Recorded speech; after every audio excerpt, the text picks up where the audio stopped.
When it comes to indie games on this channel, you guys know early access is everything, and while at the same time it can be a fear factor, sometimes early access gives us a lot of kind of like a view to what game can be potentially, and you can play the game when it started, when you see the idea, and up until the moment when it's fully polished product, where you see that, oh, you've been actually part of the community giving the feedback. One of such games can be Dragon is Dead. It's a very dark fantasy side-scrolling action roguelite that captivates with a stunning bloody pixel art, and I have to say, this art has been one of the best arts I've seen in this genre for a very long time.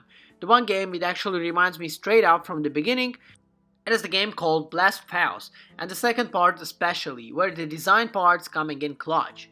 I have to say the one thing that obviously is a fear factor maybe that this is an early access title and you will see a lot of flaws, but at the same time you can experience a very interesting game and support the developers.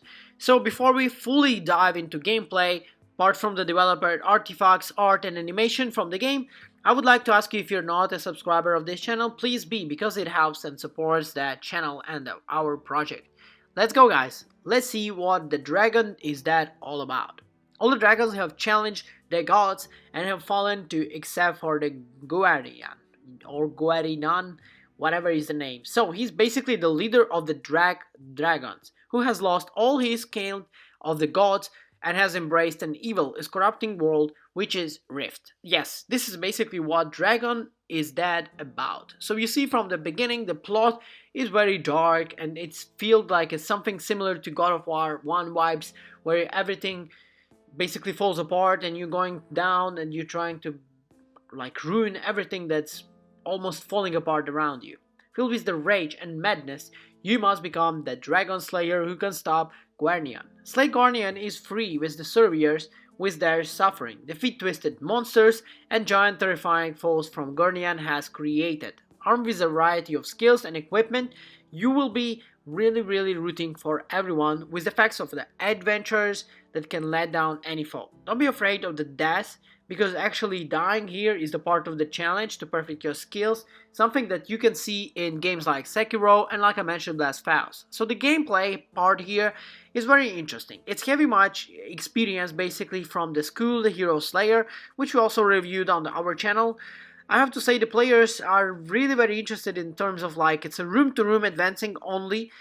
You almost see some different parts of the rooms where you're going in, and it's always giving you the feeling that you need to go and go on again. I'll tell you one thing, that you're gonna die really a lot. Advancing only after defeating all the monsters and claiming rewards from the giant chest is a very hard part in this term. It's once again, it's very similar to God of War, which I haven't seen mentioned in any someone comments or the reviews in general for this game.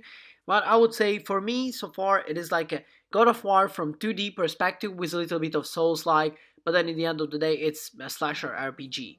Choosing the right equipment and artificials are very crucial for you to maximizing your abilities and attacks. Experimenting with different builds like flame or the lighting focus adds depth to the gameplay.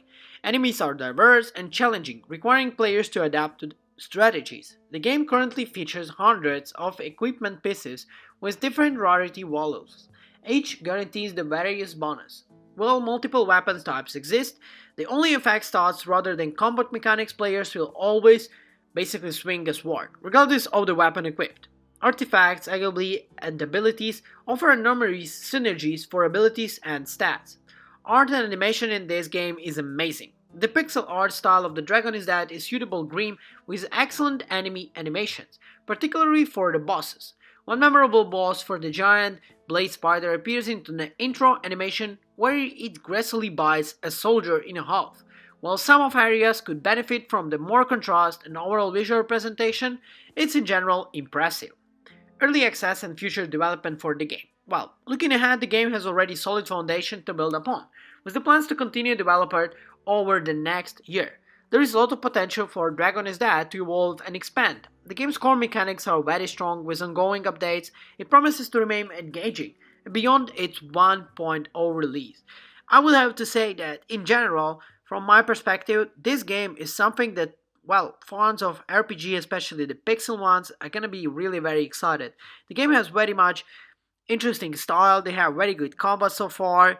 The story in the game is like, I would say it is okay. I wouldn't rate it like amazing. It's kind of like base cliche for the sci genre, but in the same time, you have a lot of interesting features that help you to move across, and you really not like paying attention so much about what's the story about, rather than trying to defeat the enemy and going from level to level, which actually helps the time to pass by in the game, especially when you open new abilities and you're trying to kind of switch your builds, seeing what's working better, going for the speedrun. This is actually a very important part that I feel like for the speedrunners, this game might work really very well.